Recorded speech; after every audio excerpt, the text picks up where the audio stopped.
3 disturbing true yard sale horror stories. All right, let's see about these yard sale. Definitely going to be a Ouija board in this, right?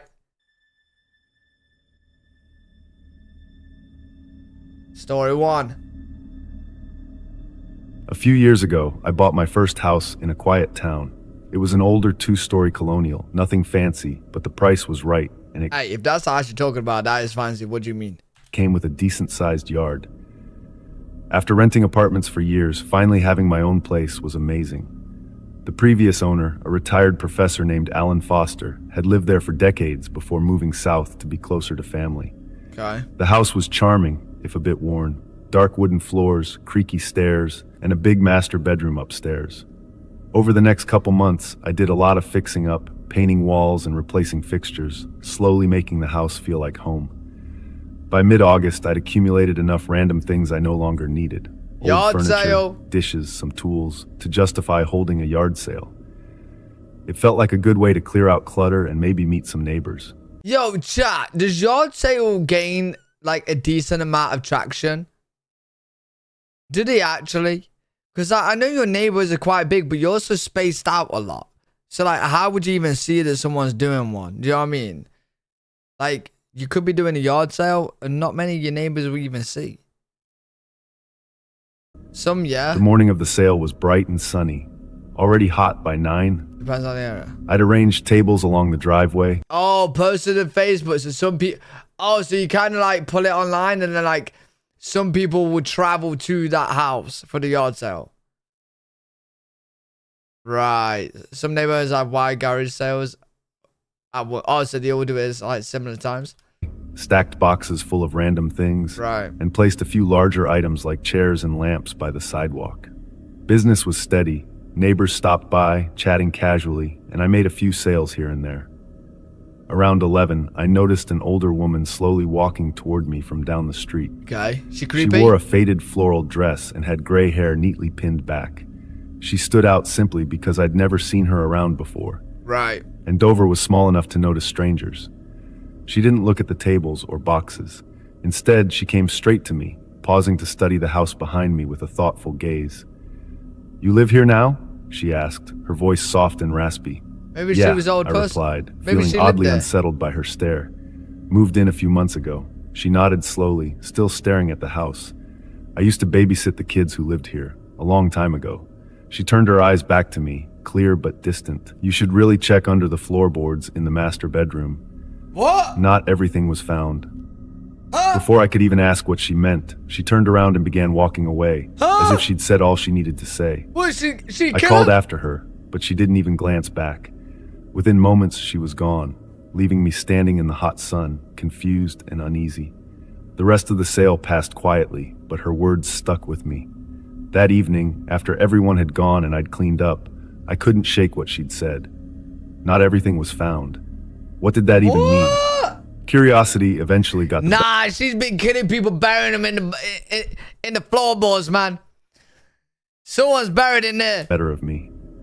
Upstairs, in the master bedroom, I started tapping my feet across the hardwood floor, listening for anything unusual. After several tries, I reached the closet. The floorboards there sounded hollow compared to the rest of the room. I hesitated, then knelt down and gently pressed against the boards. Sure enough, one of them lifted slightly, loose enough to pry open by hand. My pulse quickened as I pulled up the board. Beneath it, covered in a thin layer of dust and insulation fibers, was a small bundle wrapped in dark cloth. My heart pounded harder. I hesitated again, fingers trembling slightly before finally reaching in and carefully pulling it out. It was heavier than I expected. The cloth felt brittle and old. Nervously, I unfolded a corner, only to see what looked unmistakably like small bones tucked inside. Oh. They weren't large, but clearly not something you'd find by accident. Why Someone had though? intentionally hidden these. I quickly put the bundle down, my heart racing now. Why would she say that Who as hides well? bones beneath floorboards? My mind raced through possibilities, each darker than the last. Family dog, maybe? But Without why would she hesitating say further, that? I grabbed my phone and called the Dover police. They arrived within half an hour. 2 officers carefully took photographs, bagged the bundle, and searched further beneath the boards, finding nothing else. They asked questions, when I moved in, if I'd ever met the previous owner personally, but I had few answers. Days passed before the police finally called with an update. They assured me the bones weren't human. Tests confirmed they belonged to an animal, likely a Right. small dog or cat. Right, okay. The bones were old, at least 30 years, maybe But why would she say that and make it like so freaky and creepy? longer. Strange, yes, but apparently not criminal. There wasn't much else they could do. No, that's not criminal. I thanked them and tried to forget about it, but I couldn't. I called the previous owner, Alan Foster, just to ask if he knew anything. He seemed genuinely confused, saying he had no idea about bones or the floorboards. She wanted and to sounded scare him for no unsettled reason. himself. He ended our call quickly. It left me even more disturbed. I checked town records, looking for clues. The house had changed hands several times over the years, owners moving in and out frequently until Foster had settled there. Hey, yo, this guy's going full-on detective mode right now. But nothing suspicious, Full nothing on. unusual beyond normal sales and moves. I kept waiting for the old woman to return, hoping she'd explain, but she never did. None of my neighbors recognized her description. She was a complete mystery, just another loose end. Nearly a year later, those bones still bother me. Why hide animal bones beneath floorboards? Why did the woman know about them? And why did she bother telling me? Yeah, I think the creepiest part of like why would she tell her like so creepily? But it could be many reasons why dog bones are there. Weird. I don't know. It is weird. It is weird. If it was in my house, I would be freaked out too. I'd be freaked out too. But more troubling than any of those questions were her words. The ones I couldn't shake, no matter how hard I tried. Not everything was found. If those bones weren't what she meant, then what else could be hidden here beneath my feet, in the shadows of this old house? You gotta Before go we dive looking, into mate. the next story, if you're visiting our channel for the first time, You gotta go don't looking forget to for hit it, the mate. subscribe button and turn on the bell icon to stay. Story 2. Back in August of 2018, I decided Burn it. I needed a good camera. My iPhone was fine, but photography was becoming a real hobby. I wanted something better, something professional looking to mess around with on weekends and maybe even shoot family portraits with. I lived in a quiet little suburb of Portland, Oregon, Beaverton. Nice houses, tree-lined streets, a pretty safe place. Yard sales popped up every weekend, especially late summer. Get yourself a new car. So on a sunny Saturday morning, I got up early and started browsing the neighborhood. It was around 10 when I found one particular house on Cedar Hills Boulevard. Nothing special. White paint, red shutters, an older ranch-style home, but the yard was cluttered with boxes, tables covered with clothes, tools, and random things. I see a camera. Behind a pile of old books, I spotted a dusty black DSLR camera. A Nikon. Decent model, just older. The woman running the sale was probably late 40s, tired-looking, sipping coffee from a chipped mug. When I asked about the camera, she gave me a weird look. It belonged to my ex-husband. Yo, I love the detail these stories go into. Like, how does someone remember the mug was chipped? I met a lady. She was there sipping coffee by a chipped mug. Bro, I can't remember anyone I've seen drinking coffee. I couldn't even tell you what coffee mug it was. Never mind if it was chipped. She mumbled, eyes down at her coffee cup. The "Just memory's take it. great. $20 is fine. I want it gone. $20 for a Nikon DSLR? Easy choice." That's a steal. I handed her the cash, said thanks, and drove home feeling pretty good about my luck. The camera was dusty, but otherwise looked perfect. At home, I cleaned it off. Yeah, to be fair, Monk, some people just do really have good memories. Like Izzy, oh man, I hate getting into arguments with Izzy. Because she just remembers every single word I say. To the point where I've given up even arguing now. Like whatever she says I said, I agree that I said, even though I can't remember I said it. Do you know what I'm saying? Like, it's just an automatic loss. She could go to me one day, yesterday, you said you got a tiny penis. And I know I didn't say that, but if she says that to me, I'll be like, damn, I must have said that. Can't remember. She remembers everything word for word, bro. Charged the battery, and turned it on. The memory card inside was still loaded with photos. Hundreds of them. My curiosity kicked in immediately. There gonna be some weird I photos. started scrolling through the images, sitting on my sofa with the late morning sun shining through the windows. Most of the pictures seemed pretty normal. Sure, I've seen Vacations those at the coast, a cute dog playing fetch, family barbecue. Then slowly, the photos got darker. dead body. At first, I thought the camera settings were wrong, or maybe the photographer was testing shots. But something felt off. There were pictures of someone's backyard at night, grainy, shadow-filled images taken through branches and fences. Next were zoomed-in shots of a porch with patio furniture arranged neatly. I felt uneasy. These weren't normal photos. These looked secretive, like surveillance. I kept clicking through. My heart started beating a little quicker. The next pictures showed a bedroom window, curtains drawn, light inside. The next one, the same room but closer. The next, a woman asleep in bed, blankets around her, completely unaware she was being photographed. I felt sick.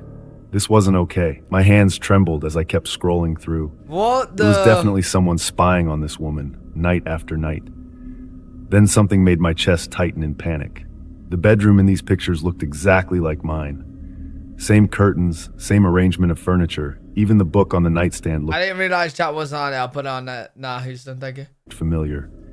My stomach knotted up so tightly I almost threw up. Wait, what was that? Exactly like mine. My chest tightened in panic. The bedroom in these pictures looked exactly like mine. Was it his? Same curtains, same arrangement of furniture. Even the book on the nightstand looked familiar. My stomach knotted up so tightly I almost threw up. I jumped up and rushed to my bedroom, my head spinning, trying to convince myself it couldn't be my room. But the curtains were exactly like mine, the cheap beige ones I bought from Target last spring. Wait. What is the chances of you going to a yard sale, buying a camera that was used to be stalked on you? Huh? Same bedspread pattern, same lamp. My bedroom was unmistakable. I stared out the window, suddenly very aware of how easy it was to see into my home at night if the curtains weren't pulled tight. Who had taken these photos and when? I threw the camera into a plastic grocery bag, grabbed my keys, and drove straight to the police station on Griffith Drive. My hands shook as I explained everything to a detective named Ryan Carson. He took the camera and assured me they'd look into it. 2 days later, Detective Carson called. The voice was calm, but serious. The camera belonged to a man named Stephen Grant, he said. He lived in your neighborhood until 2 years ago, arrested in late 2016 for stalking a woman who lived nearby. But charges were dropped due to lack of hard evidence. Grant disappeared shortly after that. Nobody's seen him since. I asked if they found anything else out. Carson paused. We talked to the woman who sold you the camera. Turns out she wasn't exactly truthful. Stephen Grant wasn't her ex-husband. They were never married. She was just his landlord. He vanished without paying rent, leaving his stuff behind. She sold it off, piece by piece, just wanted to be rid of him. But the photos, my bedroom, I stammered, feeling dizzy. That's The crazy. timestamp on those photos, Carson interrupted quietly, was the last night Grant was seen. 2 years ago. I went cold. Grant had been at my window watching me sleep. 2 years ago. And nobody had known. I changed my locks that Weird. afternoon. I bought thicker curtains, got a security camera, and Hey, what are you doing sleeping with the curtains open anyway? Especially if you're on ground floor. If you're on ground floor, stalker floor, what are you doing with the curtains open, sleeping? tried not to think about it. But every time night fell and I closed those curtains tight, I wondered. Stephen Grant vanished, but he's still out there somewhere. Maybe far away, maybe just down the street. Creepy. Maybe even standing quietly in the shadows again, camera in hand. After all, I never heard of him being found. Mad. Hey, listen, chat. I must just be a different type of like just ugly dude, because I'm telling you right now, I've run across my like windows butt naked. I never seen anyone in the back taking pictures, ever. Then you hear about these stories all the time. They're fully clothed getting pictures taken. Why no one taking pictures of me? What's going on? Chat, I don't even have curtains on my downstairs windows at the back. If somebody camps in my back garden, Mate, they'll see all type of naked stuff happening. All the time. So many times I'm butt-ass naked running around down there. Looking for my boxer shorts and whatnot. Because they're in the wash down there. Last July, my wife No, Melissa... I don't want you to take pictures of me. I'm just saying. No, I don't want it. Maybe Grant hasn't found you yet. Maybe he's on his way now. Grant, I've got curtains now, buddy. Melissa and I decided to hold a yard sale at our home in Lancaster, Pennsylvania. Melissa's grandfather had recently passed away, leaving us with an attic full of antiques and old furniture. The plan was simple: sell what we could, donate the rest, and reclaim our living space. Okay. Good idea. The morning of the sale began quietly. Is that a sword? Oh, yeah. If I go car boot and see a sword, I'm buying a sword. Neighbors drifted in and out, browsing tables filled with vintage lamps, old records, and dusty picture frames. A few antique collectors stopped by, politely asking questions and negotiating prices. Everything was ordinary, at least until about noon. An older man, probably in his mid-60s, approached our tables silently. He wore a worn denim jacket, had thinning gray hair, and carried himself stiffly. Unlike most customers who casually chatted, this man said nothing. His eyes quickly scanned our offerings, landing sharply on a pair of antique binoculars. They had belonged to Melissa's grandfather, probably from the 1940s, leather-bound and remarkably well-preserved. Without a word, he picked them up, turned them over carefully, inspecting every detail. His hands trembled slightly. I tried engaging him, offering a bit of history, but he remained silent. Instead, he reached into his pocket, pulled out cash, handed me the exact asking price, and walked away briskly. We watched him leave, slightly unsettled, but shrugged it off as eccentric behavior. Yard sales attract all kinds, after all. Right. We forgot about him until the following weekend. It was a Sunday evening, around twilight. Melissa was washing dishes while I prepared dinner. Is that no? Glancing out the kitchen window, I noticed movement in our backyard near the fence line. Same. At first, I assumed it was an animal, but when I focused, I saw clearly. It was a man standing quietly among the shadows of our garden, looking directly at our house through binoculars. My heart jumped. It took only seconds to realize it was the same man who had bought Melissa's grandfather's binoculars. Without thinking, I rushed to the backyard, shouting loudly. Melissa closed behind me. But as soon as the man heard us, he bolted toward the back fence, swiftly disappearing into the dusk. Well, wait We stood silently, hearts pounding, staring into the empty darkness. We debated calling the police, but ultimately convinced ourselves it was just a bizarre incident. Perhaps he lived nearby and was simply strange or confused. Days passed quietly again, but the uneasiness remained. A quiet anxiety we never fully discussed. It lingered in our routines, subtly altering the sense of safety we'd always taken for granted. The following Thursday, I was working a late shift at the office. My phone had been set to silent mode, buried under paperwork on my desk. Around 10:30, preparing to head home, I glanced at my phone and froze in disbelief. There were 20 missed calls, all from Melissa. I immediately dialed her back. Oh, no. The phone rang repeatedly, but she didn't answer. Panic rising, I grabbed my keys and sped home, pushing speed limits and ignoring stop signs. As I pulled onto our street, my heart sank further. 2 police cars were parked in our driveway, lights flashing silently in the night. The front window was shattered, glass scattered across the porch and front lawn. My mind raced, imagining the worst. But relief flooded through me when I saw Melissa standing inside, visibly shaking, speaking quietly with 2 officers. She told me what had happened, voice quivering. Around 9:30, she'd felt uneasy, as if someone was watching her. Peering outside, she saw him again. The same older man standing quietly at the back fence, binoculars aimed toward the house. Hey, you need to get a gun and then sort out this problem. Terrified, she ran to lock the doors, but within moments, she heard glass breaking. She rushed to the kitchen, grabbing a knife from the counter and dialing the police as she barricaded herself inside. By the time officers arrived, the man was gone. They searched the area but found nothing. Melissa described the man clearly, but without more evidence, the police had little to pursue. The next morning, we installed a security system, reinforced our windows, and promised ourselves we'd be more vigilant. Yet despite all precautions, our sense of security was irreparably damaged. What a freak. Exactly 1 week later, returning from work, Melissa called me frantically. She'd discovered a ladder leaning against the side of our house, placed carefully beneath the second-story bedroom window. Nothing appeared disturbed inside, but the implication was clear. Someone had attempted to gain entry again. What? We didn't wait around to see if he'd return. Within a month, we'd moved across town into a smaller, newer place with better security. Our old home sold quickly, and we did our best to leave behind what had happened, hoping distance might ease our lingering fear. Oh, great. Yeah, you just sold your house of terrors to a new family unknowingly. Hey, this is the problem, man, with buying new houses. You just don't know what you're buying. You don't know what you're buying. They ain't gonna have a clue what's going on. They're gonna have some random guy in the back of the garden. It didn't.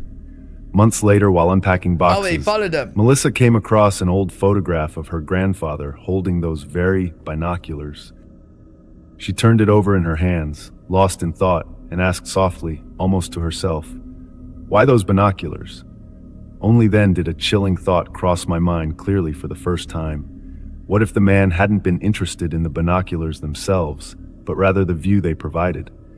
Maybe he'd bought them specifically because they'd belonged to her grandfather, knowing exactly who we were. Oh my God, maybe. Perhaps he'd been watching us far longer than we realized, hidden quietly in the background, waiting patiently for an opportunity we could never fully understand. Creepy. The worst part is, we'll probably never know the truth.